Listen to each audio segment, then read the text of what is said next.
ప్రారంభ విజృంభితం శృతిశిరస్థానాంతరాధిష్ఠితం సప్రేమ భ్రమరాభిరామమసకృత్సత్వాసనాశోభితం భోగీంద్రాభరణం సమస్త సుమనః పూజ్యం గుణావిష్కృతం సేవే శ్రీగిరిమల్లికార్జున మహాలింగం శివాలింగితం సేవే శ్రీగిరిమల్లికార్జున మహాలింగం శివాలింగితం.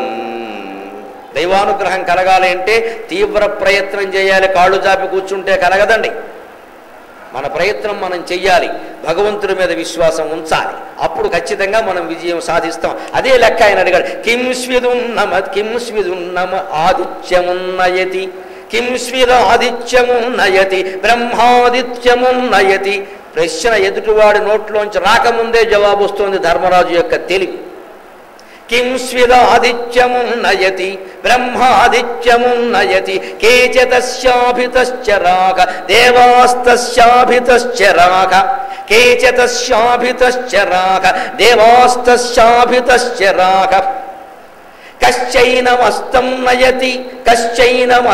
నయతి ధర్మశ్చాస్తం తం నయతి కస్మింశ్చ ప్రతిష్ఠతి సత్యే చ ప్రతిష్ఠతి. 4 ప్రశ్నలు 4 జవాబులు టక టక. ఎక్కడా ఏబిసిడి అనే అవకాశాలు లేవు. చదివిన చదువు అంటే అలా ఉండాలి. ఇక్కడ పుస్తకం లేదు ఎదురుగా, చదువుకునేందుకు అవకాశం లేదు. కింస్విద ఆదిత్యమున్నయతి, సూర్యుణ్ణి ఉదయింపజేస్తున్నది ఎవరు? బ్రహ్మాదిత్యమున్నయతి, పరమాత్మ అని జవాబు చెప్పాడు ఖచ్చితంగా. ఎందుకని వేదం భీషోదేతి సూర్యక భీషోస్మాత్మాతః పవతి. భగవంతుని ఆజ్ఞను అతిక్రమించే ధైర్యం లేక సూర్యుడు ఉదయిస్తున్నాడు. లేకపోతే రోజు ఉదయిస్తాడండి, అలాగే సూర్యోదయం అవుతుందండి. అసలు ఉపనిషత్తులు చెబుతున్నమాట. పరమాత్మ ఆజ్ఞ ఎందుండే భయం వల్ల సూర్యుడు ఉదయిస్తున్నాడు. బ్రహ్మాదిత్యమున్నయతి. వెంటనే టక్కుమని యక్షుడు ఆనందించాడు. చాలా గొప్పగా చెప్పేవయ్యా. కేచతస్యాభితశ్చరాగ, సూర్యుడికి చుట్టూ ఉండేవాళ్ళు ఎవరయ్యా? దేవాస్తస్యాభితశ్చరాగ, సూర్యకిరణాలు ఒక్కొక్కటి ఒక్కొక్క దేవతతో సమానం. అందుకే బ్రాహ్మణులు ఉదయ సంధ్యావందనంలో ఆ సూర్యకిరణాలను ఆరాధిస్తారు గాయత్రి మంత్రంతో. పేరుకి గాయత్రి మంత్రం అంటాం కానీ అందులో ఉన్న విషయమంతా సూర్యారాధన. అంటే గాయత్రి అంటే తేజస్సు. ఆ తేజస్సు లోపల ఉంది. లోపల ఉన్న తేజస్సు నీకు అర్థం కావాలంటే బయట తేజస్సులు చూడాలి. బయట తేజస్సులు 3: సూర్య తేజస్సు, చంద్ర తేజస్సు, అగ్ని తేజస్సు.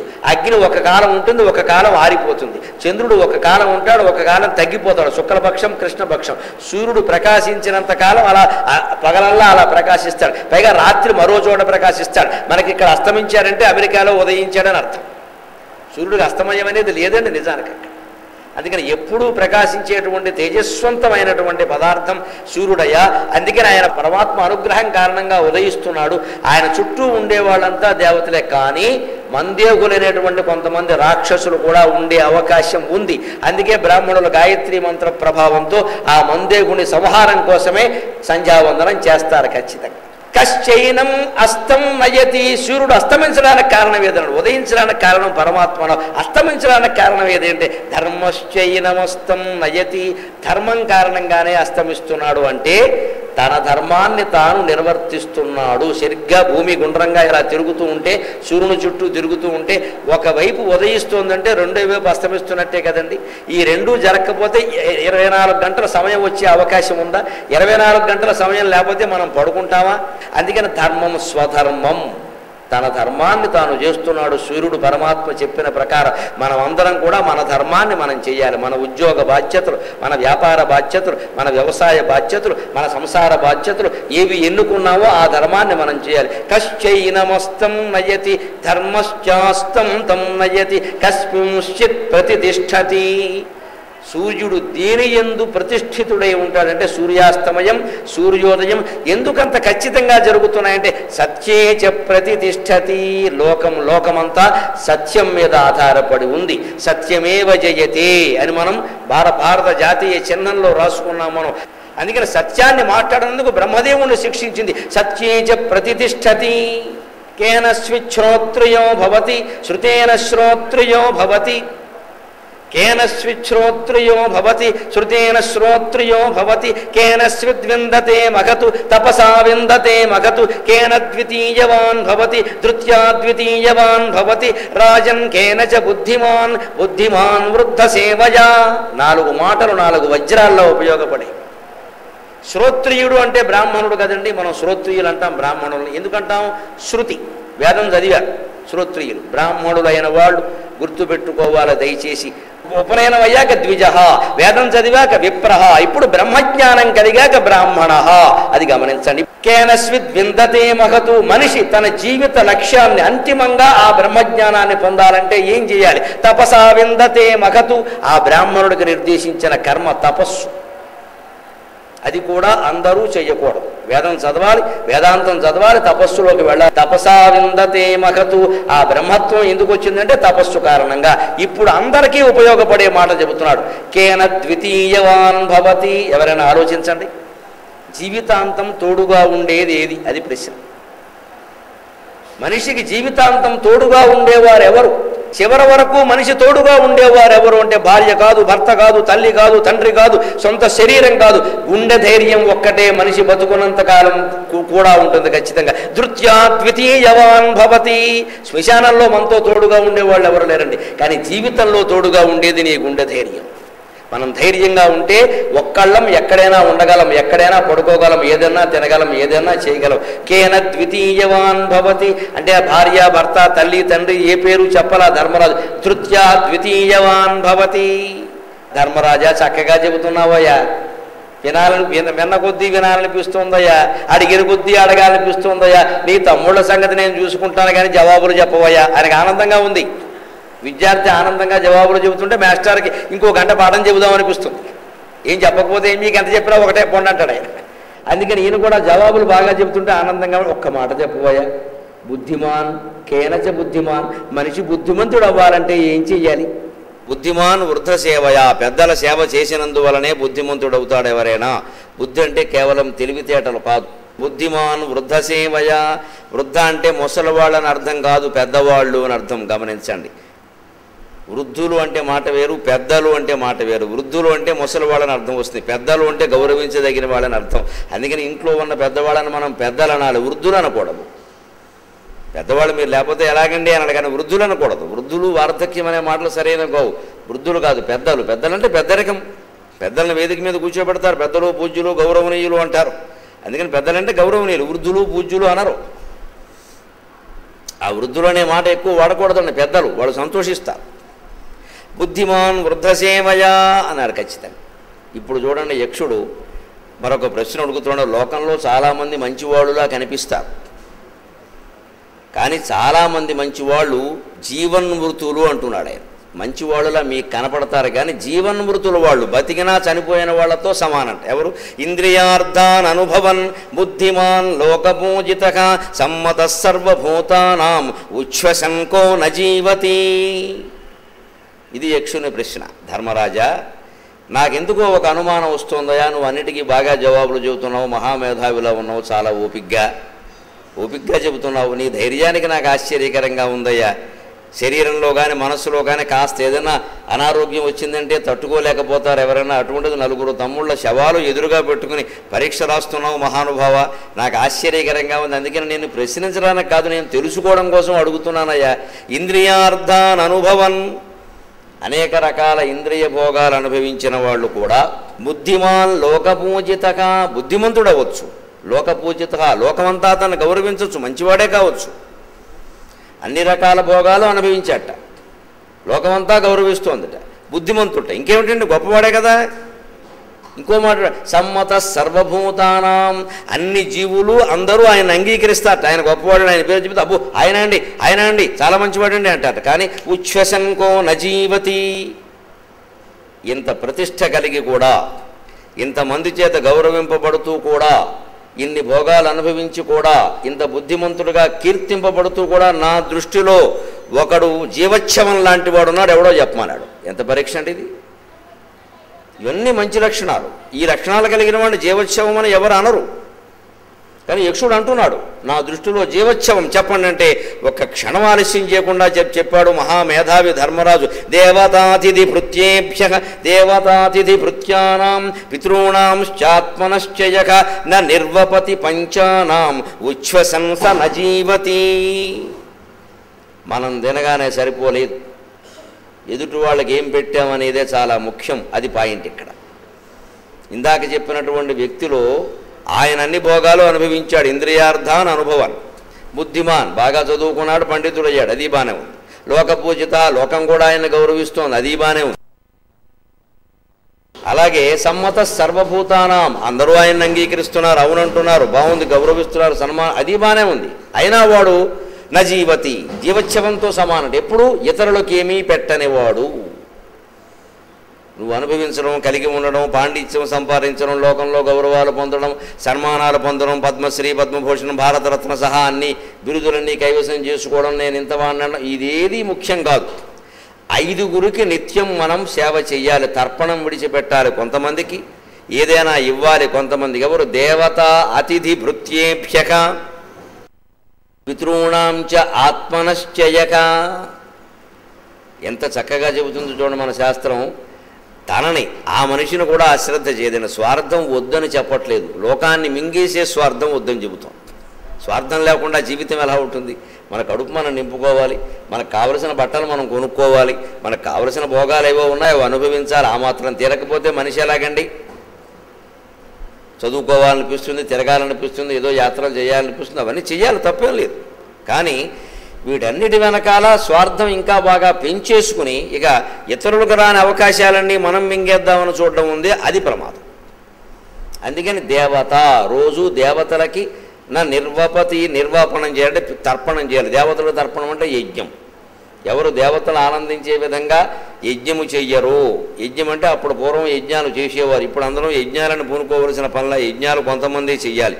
రోడ్డు మీద పందిళ్ళు వేసి యజ్ఞాలు చేసేయకూడదు. మరి మనం దేవతలకి బలిదానం అంటే ఏమిటి? ఏమీ లేదు. గుళ్ళోకి వెళ్ళినప్పుడు పత్రం, పుష్పం, ఫలం, తోయం ఏమీ పట్టుకెళ్లకుండా వెళ్ళకు. ఎంతో కొంత హుండీలో వెయ్యాలి. ఎంతో కొంత, ఇంత అని చెప్పలేదుగా.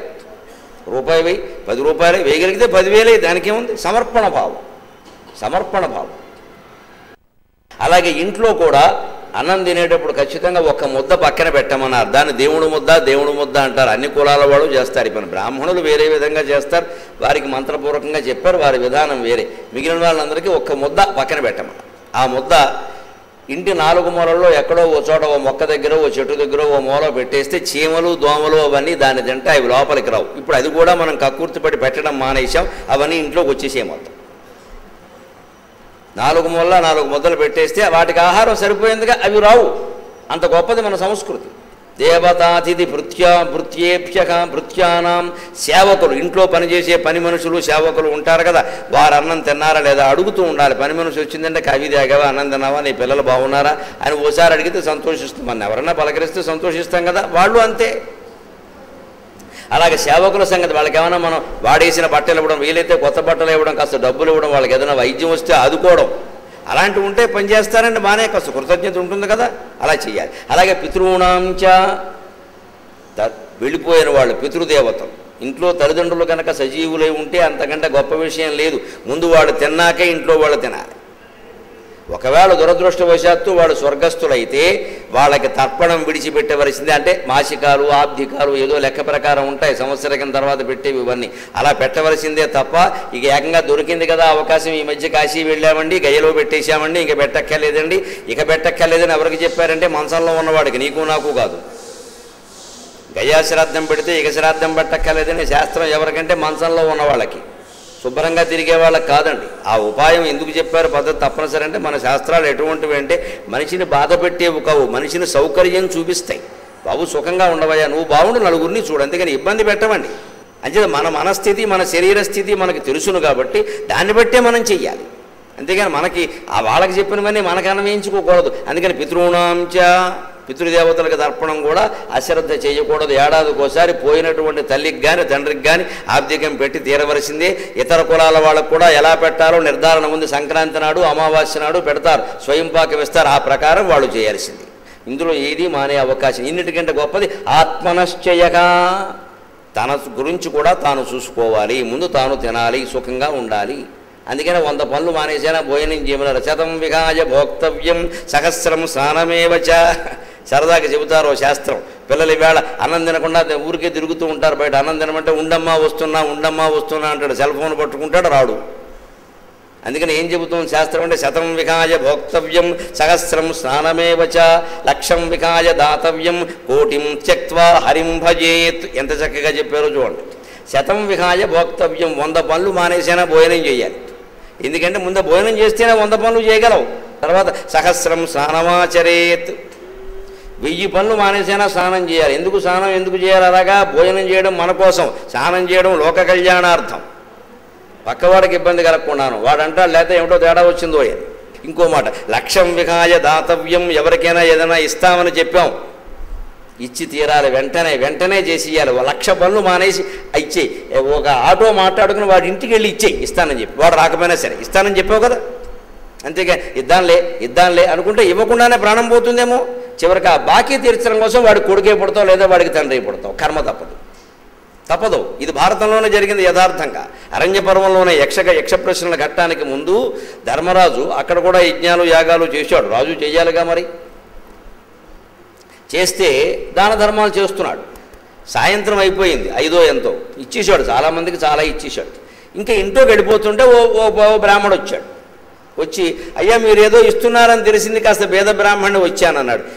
ఇప్పుడేమిస్తామండి, ఈ సమయం రేపు రండి అన్నాడు. వెంటనే పక్కన భీముడు ఉన్నాడు. ఓ నవ్వు నవ్వాడు.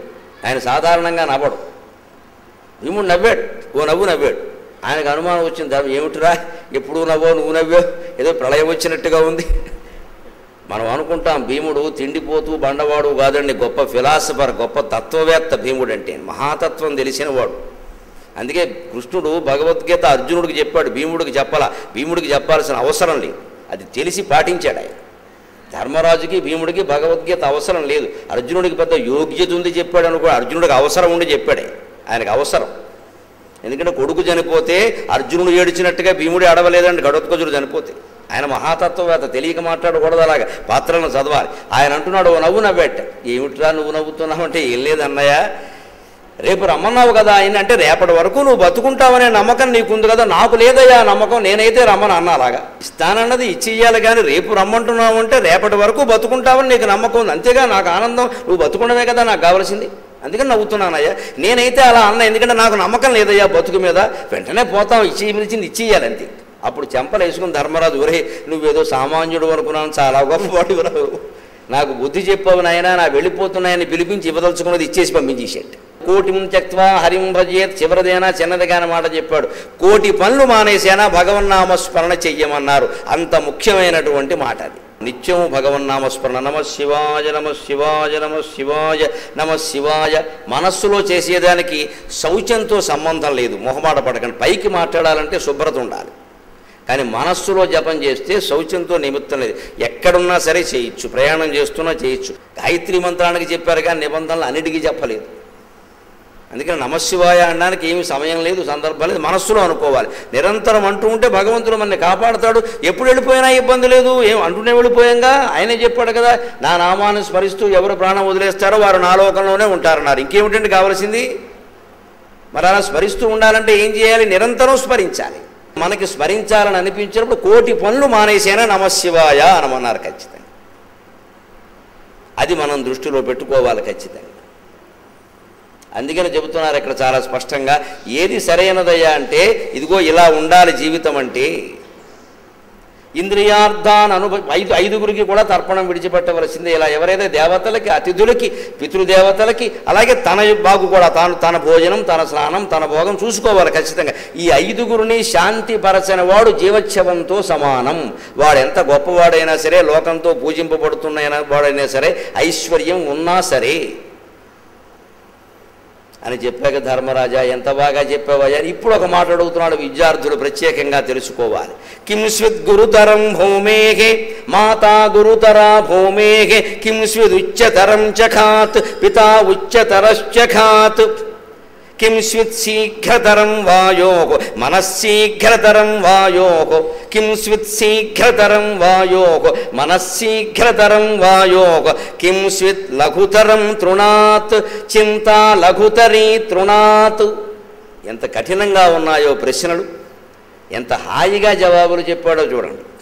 భూమి కంటే బరువైనదేది, భారమైనదేది, గౌరవింపదగినదేది అన్నాడు. తల్లి అని చెప్పాడు జవాబు ధర్మరాజు. భారతీయ నాయకుడు, భారతీయత మూర్తిభవించిన మహానుభావుడు. భూమి కంటే గొప్పది ఎవరు అంటే తల్లి అని చెప్పాడండి. విద్యార్థులందరూ ప్రత్యేకంగా గుర్తుపెట్టుకోవాలి. భూమి కంటే గొప్పది ఎవరు? తల్లి. కిం స్విత్ ఉच्चతరం చఖాత్, ఆకాశము కంటే ఉన్నతుడెవరు అన్నాడు. అంటే పితా ఉच्चతరశ్చఖాత్, ఆకాశము కంటే ఉన్నతుడు తండ్రి అన్నాడు స్వయంగా. భూమి కంటే ఉన్నతురాలు తల్లి, ఆకాశము కంటే ఉన్నతుడు తండ్రి. ఎందుకు చెప్పాడండి ఈ మాట? భూమి మీద మనం ఎన్నో అపవిత్ర కార్యక్రమాలు చేస్తున్నాం, వేదిక మీద చెప్పవలసిన పని లేదు. ఎంత పాడు చేసేస్తున్నాం భూమిని. ఇన్ని రకాల చేస్తున్నా భూమి ఇంకా మనని కరుణిస్తుందా లేదా? అంత కరుణించేది తల్లి. ఎన్ని తప్పులు చేసినా క్షమించేది తల్లి. అందుకని ధర్మరాజు చెబుతున్నాడమ్మా, భూమి కంటే గొప్పది ఎవరంటే తల్లి అన్నాడు. వేరే సమాధానం ఉందా ఎక్కడైనా మనకి? ఆకాశము కంటే ఉన్నతుడు ఎవరంటే తండ్రి అన్నాడు. ఎందుకని? ఆకాశం వర్షిస్తుంది. వర్షిస్తేనే కదా పంటలు పండేది. తండ్రి చెమట వర్షిస్తాడు. 4 రకాల ఉద్యోగాలు సద్యోగాలు చేసి సాయంత్రం ఇంటికి 4 రాళ్ళు తీసుకొచ్చి పారేస్తే ఈ ఇంట్లో ఆడాళ్ళు ఏమైనా వంట వండితే పిల్లలు ఏమైనా తింటారా? తండ్రి సంపాదించకపోతే ఎవడు బతుకుతాడంటే ఇక్కడ? కుటుంబానికి పెద్ద అయినటువంటి తండ్రిని పిల్లలు ఎంత గౌరవించాలి? ఆకాశం కంటే ఎక్కువ గౌరవించాలి. ఆకాశం వర్షిస్తుండబట్టి కదా భూమి పండుతోంది. తండ్రి సంపాదించబట్ట కదా ఇల్లు నడుస్తుంది. రిటైర్ అయిపోయినా సంపాదిస్తున్నారు, యాతన పడుతున్నారు. ఆ రిటైర్ అయిన తర్వాత ఆ పెన్షన్ డబ్బులు కూడా పిల్లలకే ఇస్తున్నారు. నాకేముందిరా ఖర్చు అంటున్నారు. పైగా ఆయనకి ఏదైనా మందులు కావాలంటే వీళ్ళని అడుగుతున్నారు. ఎంత కర్మ వచ్చి పడిందండి? ఇంతంత త్యాగం చేస్తున్నారే తండ్రులు. ఆ తండ్రిని మనం గౌరవిస్తున్న విధానం ఏముంది? ధర్మరాజు నుంచి నేర్చుకోవద్దా? భూమి కంటే గొప్పవారెవరు అంటే తల్లి అన్నాడు. ఆకాశము కంటే ఉన్నతుడు ఎవరంటే తండ్రి అన్నాడు. ఇంతకంటే ఏమిటండి? ఇప్పుడు చూడండి, కిం స్విత్ శీఘ్రతరం వాయోః, వాయువు కంటే వేగంగా ప్రయాణం చేసేది ఏది? వాయువు కంటే వేగంగా మనస్సు అన్నాడు ఆయన. మనస్సు గమనించుకోండి, వాయువు కంటే వేగం. ఇక్కడ కూర్చున్నాం, ఒక్కసారి మనస్సులో అమెరికా అనుకున్నాం, వెళ్ళిపోయాం. అమెరికా వెళ్ళిపోయాం. నిజంగా నువ్వు అమెరికా వెళ్ళాలంటే ముందు శంషాబాద్ వెళ్ళాలి. అక్కడి నుంచి 2 విమానాలు మారాలి. ఏకధాటి విమానం ఎక్కినా 16 గంటలు. ఇంత ప్రయాణం చేయాలి. ఇదంతా క్షేమంగా జరగాలి. అక్కడికి వెళ్ళి కూర్చోవాలి, అంతే కదా? ఒక 20 గంటలు లేకుండా నువ్వు అమెరికా వెళ్ళలేవు కదా. కానీ మనస్సులో ఊరికే అమెరికా అని ఓసారి అనుకుంటే వెళ్ళిపోయాం అక్కడికి. ఏవో ఊహించుకున్నాం, ఆ ఊహల్లో అమెరికా తిరిగేశాం. అంచేత మనస్సు కంటే వేగవంతమైంది ఎక్కడా లేదు ప్రపంచంలో. ఇంతకంటే మరో జవాబు ఉంటుందా? వాయువు కంటే వేగంగా ప్రయాణించేది ఏది అంటే మనస్సు అన్నది. మనోజవం మారుతతుల్య వేగం జితేంద్రియం బుద్ధిమతాం వరిష్టం వాతాత్మజం వానరయూథ ముఖ్యం శ్రీరామదూతం శిరసా నమామి. హనుమంతుడు వేగం ఎటువంటిదంటే మనోజవం అన్నారు. మనస్సు కంటే వేగం, మనస్సుతో సమానమైన వేగం ఉంటుంది. మళ్ళీ మారుతతుల్య వేగం వాళ్ళ నాన్నగారు ఏమన్నా మా అబ్బాయిని ఎలా అంటారేమో, నేను తక్కువ వాడినా అంటాడేమో అని. అబ్బే కాదు, వాయువుతో సమానమైన వేగం అన్నారు. నిజానికి మనస్సుతో వేగం అన్నాక వాయువుతో సమానం అంటే కుదరదు. వాయువు కంటే చాలా వేగంగా పెడుతుంది మనస్సు. ధర్మరాజు ఇక్కడ చెబుతున్నాడు, కిం స్విత్ శీఘ్రతరం వాయోః మనశ్శీఘ్రతరం వాయోః అన్నాడు.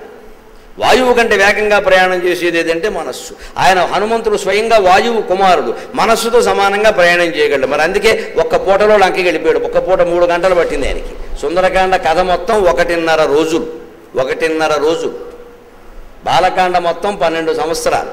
అయోధ్యకాండ మొత్తం 12 సంవత్సరాల 1 నెల 10 రోజులు. అరణ్యకాండ మొత్తం 13 సంవత్సరాల పైన. 14వ సంవత్సరంలో అప్పుడే యుద్ధం. అక్కడ కిష్కింధకాండ మొదలైంది. కిష్కింధకాండ మొత్తం 8 నెలలు. సుందరకాండ మొత్తం 1.5. యుద్ధకాండ మొత్తం 21 రోజులు. రామాయణం మీద పరిశోధన చేసిన మహానుభావులు ఏ కథ ఎంతకాలం జరిగిందో లెక్కలు తేల్చేశారు. కిం స్విత్ లఘుతరం తృణాత్, గడ్డి పరక కంటే కూడా నీచమైనది ఏది? చింత లఘుతరీ తృణాత్. చింత మనస్సులో పెట్టుకున్న బాధ ఉంటుంది, అది గడ్డిపరక కంటే హీనంట. ఎందుకని? గడ్డిపరక అంటిస్తే కానీ అంటుకోదు. ఎవరైనా అంటిస్తే అంటుకుంటుంది, అది దానంతలో అది అంటుకోదుగా. కానీ చింత ఉందే, మనస్సులో ఉండే చింత ఎవ్వరూ అంటించే పని లేకుండా అది అంటుకుంటుంది, ఈ మనిషిని అంటించేస్తుంది. అది ధర్మరాజు ప్రజ్ఞ. ఎంత బాగా చెప్పారండి. ఆ చింతను విడిచిపెట్టాలి. Thank